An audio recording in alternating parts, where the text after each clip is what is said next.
શ્રી ગણેશાય નમઃ. આપણી YouTube channel ભક્તિ સત્સંગમાં આપ સૌનું સ્વાગત છે.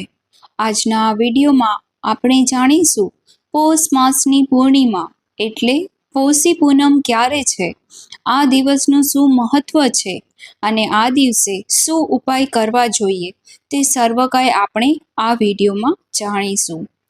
ઓમ સોમ સોમાય નમઃ. બોલો ભગવાન શ્રી સોમનાથની જય. પૂર્ણિમા એટલે પૂર્ણપણે ચંદ્રમાં આકાશમાં દર્શન આપે છે. 16 કળાએ ખીલેલા ચંદ્રદેવની પૂજા આરાધના કરવાનું આજે વિધાન છે. કહેવાય છે કે આજે ચંદ્ર પૂજન કરવાથી જીવનમાં સુખ શાંતિ, માનસિક શાંતિ, આરોગ્ય અને સૌભાગ્યની પ્રાપ્તિ થાય છે. આ ઉપરાંત પૂર્ણિમાના દિવસે વ્રત કરવાથી સુખ સમૃદ્ધિ પણ આવે છે. આજે સૂર્યનારાયણની પૂજા કરવાથી, કારણ કે પૌષ માસ સૂર્યનારાયણને અર્પિત માસ છે. સૂર્ય પૂજન સવારે કરીને સાંજે ચંદ્ર પૂજન કરવાથી ભક્તોની તમામ મનોકામના પૂર્ણ થાય છે. મૃત્યુ ઉપરાંત મોક્ષની પ્રાપ્તિ થાય છે. આજે તીર્થોમાં જઈને સ્નાન, દાન, જપનું પણ ઘણું મહત્વ છે. પૂર્ણિમા કે જે માતા મહાલક્ષ્મીને સમર્પિત છે, માટે આજે લક્ષ્મી નારાયણનું પૂજન અવશ્ય કરવું જોઈએ. ભગવાન સત્યનારાયણની કથા થાય છે. સત્યનારાયણની કથા આજે કરવાથી ધર્મ, અર્થ, કામ અને મોક્ષની પ્રાપ્તિ થાય છે. પૂર્ણિમાની તિથિ એવી છે કે જ્યારે પણ ભક્તો કોઈ શુભ કાર્ય કરવા માંગતા હોય ત્યારે આ તિથિએ કરે તો તેનું કાર્ય સંપન્ન થાય છે. પૂર્ણિમા અને અમાસની તિથિ એવી છે કે જે 15 દિવસે આવે છે અને મહિનામાં એક જ તિથિ આવે છે. એક જ પૂર્ણિમા અને એક જ અમાવસ્યા આવે છે. અમાવસ્યા જેમ પિતૃ નારાયણને સમર્પિત છે, એ જ રીતે પૂર્ણિમા તે ચંદ્રદેવને સમર્પિત છે અને પૂર્ણિમા તે દેવી લક્ષ્મીને સમર્પિત છે. ભગવાન મહાદેવ કે જે ચંદ્રમૌલેશ્વર કહેવાય છે, જેમના મસ્તક ઉપર અર્ધચંદ્ર બિરાજમાન થાય છે. અર્ધચંદ્રનો અર્થ એ થાય છે કે ચંદ્રમાં ભગવાન મહાદેવના મસ્તક પર બિરાજમાન થઈને ભક્તોને દર્શન આપે છે અને કહે છે, આપણે તો ઈશ્વરની સામે અડધા જ છીએ, પૂર્ણ તો ઈશ્વર આપણને કરે છે. જ્યારે પણ પ્રભુની કૃપા થાય છે એમ આ પૂર્ણ ચંદ્રમાં ખીલેલા હોય છે તેને પૂર્ણિમા કહેવાય છે. અને પૌષ માસની પૂર્ણિમા એટલે પૂષા નક્ષત્ર, જે સૂર્યનારાયણ દેવનું નક્ષત્ર છે. પુષ્પ નક્ષત્ર પણ કહેવાય છે, જે ગુરુનું નક્ષત્ર છે, જેના સ્વામી શનિદેવ પણ છે. આથી જે પૂર્ણિમાના દિવસે ભક્તો વ્રત ઉપવાસ કરે છે તેમની ઉપર આ ગ્રહોનો પ્રભાવ રહે છે, ગુરુની ગુરુતા રહે છે, સુખ સમૃદ્ધિ જ્ઞાનની પ્રાપ્તિ થાય છે. પૂર્ણિમાના દિવસે ગુરુની આરાધના પણ થાય છે. પૂર્ણિમા કે જે સર્વ કષ્ટ દુઃખથી મુક્તિ દેનારી તિથિ છે. 12 મહિનામાં 12 પૂર્ણિમા આવે છે, તેમાં બધી પૂર્ણિમા મહત્વની છે અને તેમાં પણ પૌષ માસની પૂર્ણિમા એટલે ભાઈ બહેનનો પવિત્ર તહેવાર સાથે જોડાયેલી છે. રાત્રિના સમયે જ્યારે ચંદ્રમાના દર્શન થાય ત્યારે ચંદ્રને અર્ઘ્ય આપીને પૂજન કરવાથી માનસિક શાંતિ તો પ્રાપ્ત થાય જ છે, સાથે ભાઈ બહેન એક રોટલો લઈને તેમાં વચ્ચે કાણું હોય છે. બહેન તે રોટલાના કાણામાંથી ચંદ્રમાના દર્શન કરે છે અને પછી ભાઈના દર્શન કરે છે અને કહે છે, પોષી પોષી પૂનમડી આકાશે રાંધ્યા અન્ન, ભાઈની બહેન રમે કે જમે. ત્યારે ભાઈ તેને રમે કહે છે. ફરી બીજી વાર પણ બહેન બોલે છે ત્યારે ફરી ભાઈ રમે કહે છે અને 3 વખત બોલવાનું હોય છે ત્યારે ત્રીજી વખત બોલે ત્યારે ભાઈ બોલે છે જમે. ત્યારે બહેન આખા દિવસની ભૂખી હોય ભાઈના કલ્યાણ માટે વ્રત કરે છે. ત્યારે રાત્રે ભાઈ બહેન સાથે મળીને ભોજન કરે છે. તેવો આ પવિત્ર તહેવાર ભાઈ બહેનનો તહેવાર પૂષી પૂર્ણિમા છે. રક્ષાબંધન, ભાઈબીજ આ બધા ભાઈ બહેનના તહેવાર છે. પતિ પત્નીનો તહેવાર કરવા ચોથ છે, જેમાં પૂર્ણિમાના દર્શન કરીને પત્ની પતિના લાંબા આયુષ્ય માટે પ્રાર્થના કરે છે. અને આ પોષી પૂર્ણિમા કે જેમાં બહેન ભાઈના કલ્યાણ અને આયુષ્ય માટે પ્રાર્થના કરે છે. ભાઈ બહેનને પવિત્ર સંબંધ રહે તે માટે ઈશ્વરને પ્રાર્થના કરે છે. આમ પોષી પૂર્ણિમાનું મહત્વ ઘણું છે. સૌપ્રથમ આપણે જાણી લઈએ કે આ પોષી પૂર્ણિમાની તિથિ ક્યારે આરંભ થાય છે અને પૂર્ણિમાની પૂજાનું મુહૂર્ત શું છે. પોષી પૂનમ તારીખ 2 જાન્યુઆરી 2026 સાંજે 6:53 આરંભ થાય છે. આ તિથિ પૂર્ણ થાય છે તારીખ 3 જાન્યુઆરી 2026 બપોરે 3:30. આમ જોઈએ તો પૂર્ણિમા રાત્રિનો ઉત્સવ છે. રાત્રિના સમયે ચંદ્રદેવ 16 કળાએ ખીલેલા દર્શન આપે છે. જે અમૃત વર્ષા કરે છે ત્યારે ચંદ્ર દર્શન કરીને પૂર્ણિમાનું વ્રત ખોલાય છે. એટલા માટે પૂર્ણિમાનું વ્રત તારીખ 2 જાન્યુઆરી 2026ના દિવસે રાખવાનું રહેશે. અને ઉદયા તિથિ અનુસાર પણ પૂર્ણિમાનું ઘણું મહત્વ છે, જેમાં સ્નાન દાન જાપનો મહિમા દર્શાવવામાં આવ્યો છે. તે પૂર્ણિમા તારીખ 3 જાન્યુઆરી 2026ના દિવસે ઉજવવાની રહેશે. સત્યનારાયણ ભગવાનની કથાનો મહિમા છે. પૂર્ણિમાના દિવસે ખાસ કથા કરવામાં આવે છે. એટલા માટે જ સત્યનારાયણ ભગવાનની કથા બંને દિવસોમાંથી એટલે કે તારીખ 2 જાન્યુઆરી અથવા તારીખ 3 જાન્યુઆરી કોઈ પણ દિવસ કરી શકાશે. તારીખ 2 જાન્યુઆરી 2026ના દિવસે ચંદ્રોદય સમય સાંજે 5:30 કલાકનો છે. ગામ અને શહેર પ્રમાણે અલગ અલગ ચંદ્રોદય હોઈ શકે છે, તે જોઈ લેવું.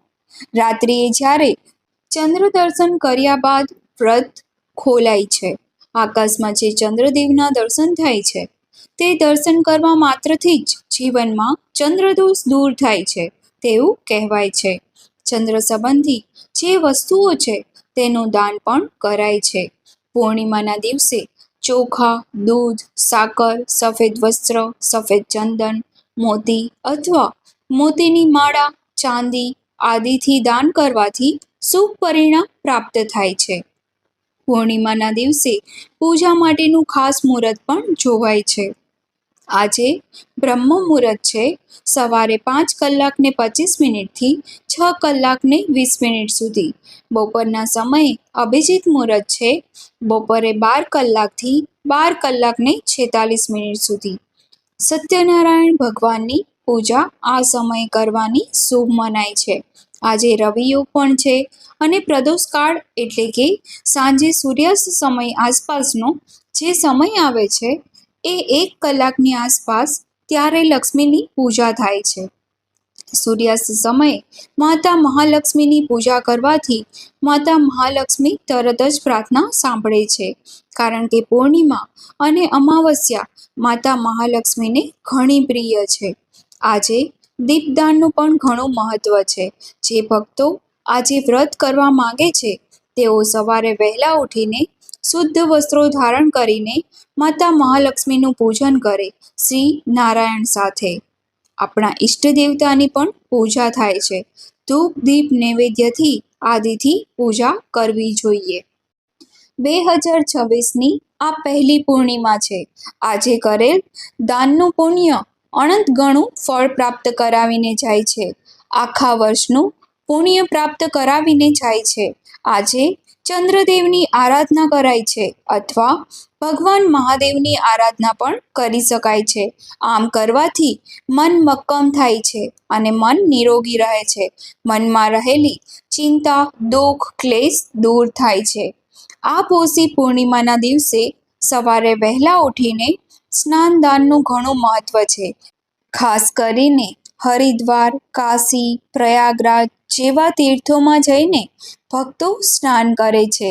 માન્યતા અનુસાર આજે સૂર્ય ચંદ્ર બંનેની પૂજા કરવાથી જીવનની સમસ્ત બાધા દૂર થાય છે અને મનોવાંછિત ફળની પ્રાપ્તિ થાય છે.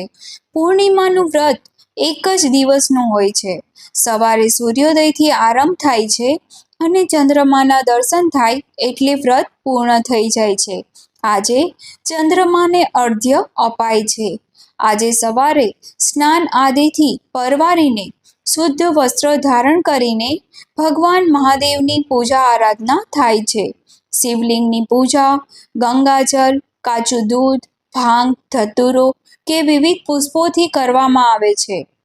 ખીરનો ભોગ ભગવાનને લાગે છે.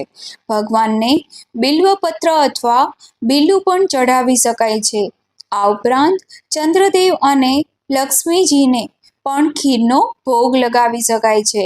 ચંદ્રદેવ કે જે લક્ષ્મીજીના ભાઈ ગણાય છે. શંખ પણ ભાઈ છે. સમુદ્ર સાથે પણ માતાનો સંબંધ છે. આકાશ અને ચંદ્રમા સાથે પણ લક્ષ્મી માતાનો સંબંધ છે. એટલા માટે આજે જે ભક્તો લક્ષ્મી પૂજન કરે છે તેના જીવનમાં ધન ધાન્યની કમી રહેતી નથી.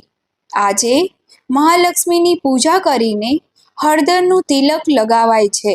ધૂપ, દીપ, નૈવેદ્ય આદિથી પૂજન કરીને માતાજીની સામે લક્ષ્મી સહસ્ત્ર નામ, લક્ષ્મી સ્તુતિ, લક્ષ્મીજીના પાઠ કરી શકાય છે. 11 કોળી લઈને તેની પૂજા કરીને લાલ વસ્ત્ર બાંધીને તિજોરીમાં મૂકી શકાય છે. આજના દિવસે ભગવાન શ્રી હરિ નારાયણ, મધુસૂદન, ભગવાન શ્રી કૃષ્ણની પૂજા કરી શકાય છે. ભાવથી, પ્રેમથી કરેલી પૂજા, ઉપાસના, મંત્ર જાપ 1000 ગણું ફળ આપીને જાય છે. આજે પૂર્ણિમાના દિવસે અમુક ઉપાયો પણ થાય છે. જેમ કે આર્થિક તંગી હોય, લક્ષ્મીજીને ખીરનો ભોગ અર્પિત થાય. આ ઉપાયથી ધનમાં બરકત રહે છે. માનસિક તણાવ હોય તો પૂર્ણિમાનું વ્રત કરવાથી લાભની પ્રાપ્તિ થાય છે.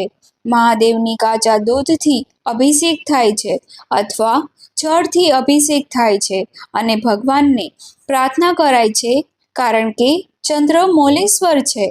ચંદ્ર તે આપણી માનસિક શાંતિ સાથે જોડાયેલા છે. જેમની માનસિક સ્થિતિ ખરાબ હોય છે, અશાંતિ રહેતી હોય છે, તેમની કુંડળીમાં ચંદ્રગ્રહ નબળો હોય છે. માટે ચંદ્ર મોલેશ્વર ભગવાનનું, મહાદેવની પૂજા કરી શકાય છે. લક્ષ્મીજીની પણ પૂજા કરી શકાય છે. જીવનમાં શાંતિ પ્રાપ્ત થાય છે. આ ઉપરાંત તુલસી માતાને સવાર સાંજ દીપદાન કરવું જોઈએ. ભગવાન શ્રી હરિનારાયણનું સ્મરણ કરવું જોઈએ. આજે જો આપણે સત્યનારાયણ ભગવાનની કથા કરીએ કે સાંભળીએ ત્યારે પણ ભગવાન શ્રી હરિ વિષ્ણુનું કોઈ પણ આપણા ઘરમાં, મંદિરમાં સ્વરૂપ બિરાજમાન હોય તો તેમને પણ 2 તુલસી દળ અર્પિત અવશ્ય કરવા જોઈએ. શ્રી કૃષ્ણને અવશ્ય અર્પિત કરવા જોઈએ. જે લોકો આજે સત્યનારાયણની કથા કરે છે તે લોકો 1000 તુલસી દળ ભગવાનને સમર્પિત કરે અને વિષ્ણુ સહસ્ત્ર નામ પાઠ પણ સાથે સાથે કરે. સત્યનારાયણની કથાની સાથે સાથે વિષ્ણુ સહસ્ત્ર નામ પાઠ કરવાથી તે 1000 ગણું લાભ આપે છે. જોકે આ પૂર્ણિમામાં ધનુર્માસ ચાલે છે, એટલા માટે કોઈ માંગલિક કાર્ય કરી શકાય નહીં. પરંતુ જેટલી પણ ભક્તિ કરીએ, દાન પુણ્ય કરીએ, તીર્થાટન થાય તેટલું આપણને ઉત્તમ લાભ પ્રાપ્ત થાય છે. આ ધનુર્માસમાં ધાર્મિક માસ કહેવાય છે, જેમાં ધનુ રાશિમાં સૂર્યનારાયણ દેવ બિરાજમાન રહે છે.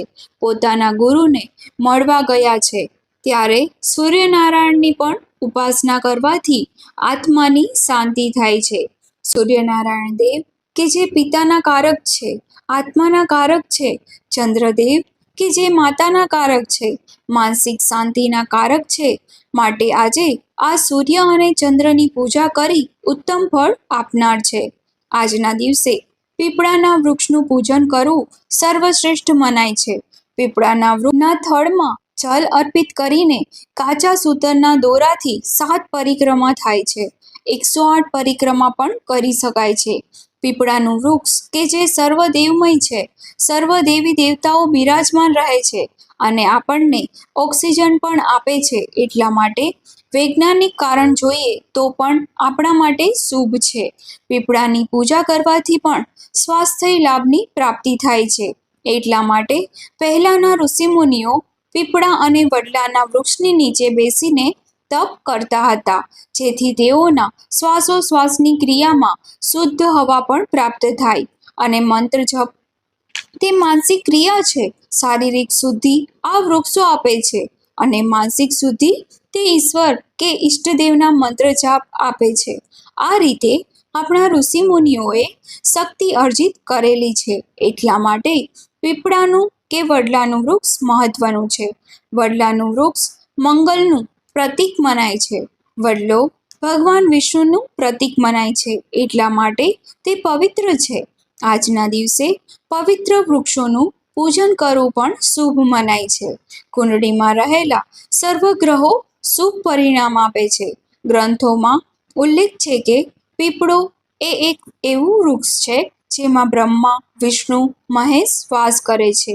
આથી પીપળાના વૃક્ષનું પૂજન કરવામાં આવે ત્યારે જળની સાથે કાળા તલ મિશ્રિત કરીને પૂજન કરવામાં આવે તો પીપળાનું વૃક્ષ પિતૃનારાયણને પણ સમર્પિત છે. આપણે દેવતાઓની સાથે પિતૃકૃપા પણ પ્રાપ્ત કરી શકીએ છીએ. પૂર્ણિમાના દિવસે, અમાવસ્યાના દિવસે પિતૃ નિમિત્તે પણ કંઈક ને કંઈક દાન પુણ્ય અવશ્ય કરવું જોઈએ. કહેવાય છે કે પૂર્ણિમાની તિથિ એવી છે કે જે જીવનમાં પૂર્ણતા આપે છે. માટે આજના દિવસે જે કંઈ શુભ કાર્ય કરવામાં આવે તે લાખ ગણું ફળ આપે છે. ઉપરાંત જરૂરિયાતમંદને દાન પુણ્ય કરવું, બ્રાહ્મણોને દાન દક્ષિણા આપવામાં આવે છે, અથવા ગુપ્તદાન આપવામાં આવે તો પણ લાભની પ્રાપ્તિ થાય છે. કોઈ પણ મંદિર જઈને ચૂપચાપ ગોલકમાં અમુક ધન પધરાવી દેવું જોઈએ, અથવા કોઈને ખબર ન હોય તે રીતે દાન કરવામાં આવે તે ગુપ્તદાનનું ઘણું મહત્વ છે. કારણ કે આપણને એમ થાય છે કે કોઈ જોતું નથી, આપણે બધાને બતાવીને દાન કરીએ છીએ, તેનું ફળ થોડું કપાઈ જાય છે. પરંતુ ગુપ્તદાન છે તે ઈશ્વર જોવે છે અને કરેલા કર્મનો બદલો દરેકને મળે છે. મનુષ્યએ કરેલા કર્મનું ફળ આપવામાં શનિદેવ તે ન્યાય અને દંડના દેવતા છે. માટે આજે શનિ પૂજન પણ કરવું જોઈએ. ભગવાન હનુમાનજીની પણ પૂજા થાય છે. આ ઉપરાંત ગાય માતાની સેવા કરવી જોઈએ. પશુ પક્ષીને દાન ચણની વ્યવસ્થા કરવી જોઈએ. આજે લક્ષ્મી માતાનું પૂજન ઉત્તમ ફળ આપનાર છે. માતા મહાલક્ષ્મીની પૂજા આરાધના કરવાથી વિશેષ ફળની પ્રાપ્તિ થાય છે. ચંદ્રદેવની પ્રસન્નતા પણ પ્રાપ્ત થાય છે, કારણ કે માતા મહાલક્ષ્મી બંને ભાઈ બહેન છે અને આજે ભાઈ બહેનનો તહેવાર પણ છે, પોષી પૂર્ણિમા. ચંદ્રદેવનો મંત્ર છે ઓમ સોમ સોમાય નમઃ. આજના દિવસે આ મંત્રનો જપ અવશ્ય કરવો જોઈએ અને માતા મહાલક્ષ્મીની પૂજા તેમના પતિ ભગવાન નારાયણ સાથે કરવામાં આવે તો તે સ્થિર રૂપે વાસ કરે છે. માતા મહાલક્ષ્મીનો મંત્ર પણ જપી શકાય છે. ઓમ શ્રી મહાલક્ષ્મી ચ વિદ્મહે વિષ્ણુ પત્ની ચ ધીમહિ તન્નો લક્ષ્મી પ્રચોદયાત. ભગવાન મહાદેવ જે ચંદ્રમૌલેશ્વર છે, ચંદ્રદેવના ઈષ્ટદેવતા પણ છે, તેમની પૂજા ઉપાસના આજના દિવસે અવશ્ય કરવી જોઈએ. મહાદેવનો મહામૃત્યુંજય મંત્રનો જપ કરી શકાય છે, અથવા તો શિવ પુરાણનો મંત્ર પણ કરી શકાય છે. ઓમ તત્પુરુષાય વિદ્મહે મહાદેવાય ધીમહિ તન્નો રુદ્ર પ્રચોદયાત. બોલો પૂર્ણિમાના દેવતાની જય. આપ સર્વને પોષી પૂનમની હાર્દિક શુભકામના. જય માતાજી, જય શ્રી કૃષ્ણ.